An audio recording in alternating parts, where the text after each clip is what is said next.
So my topic deals around with space and obviously pressure. So the question is, what would happen if you were put into space without an astronaut suit?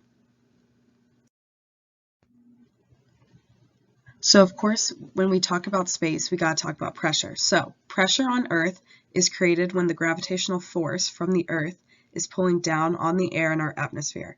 This pressure exerted by air is called air pressure. For there to be air pressure, we need air or gas as matter in the atmosphere. Space is nearly a perfect vacuum because it almost has no matter in it. That's why it has an extremely low pressure level, because there is no air for there to be pressure on. When your body is first introduced to space, all the air would leave the body immediately because the vacuum sucks out the air or the gases from the body. This includes the little air in your intestines.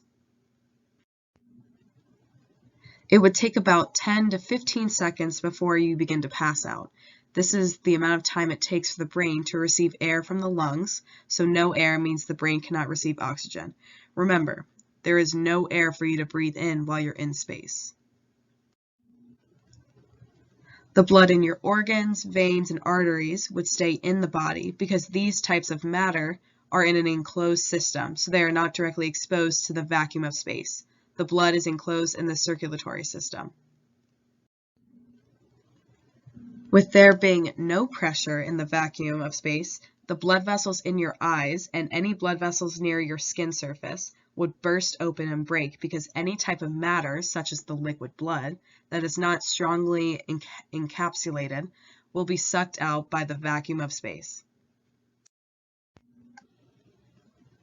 Any body fluid that is close to the surface of the body and exposed to the no-pressure atmosphere would begin to boil.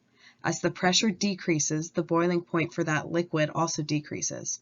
When your bodily fluids are exposed to space, their boiling point becomes your own body temperature.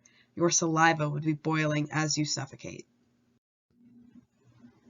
At this point, you've been knocked out for quite some time. With no oxygen for a long period of time, you'd suffocate and die in space without an astronaut suit keeping a stable air pressure around you. Temperature is the result of air molecules jiggling around really fast. The more these molecules move, the higher the temperature. Remember that space is almost a perfect vacuum because it has an extremely low pressure level. This means that the molecules floating around in space are very far away from one another. When there are less molecules moving around, the temperature drops. Your frozen dead corpse would be floating around in space until the aliens pick you up.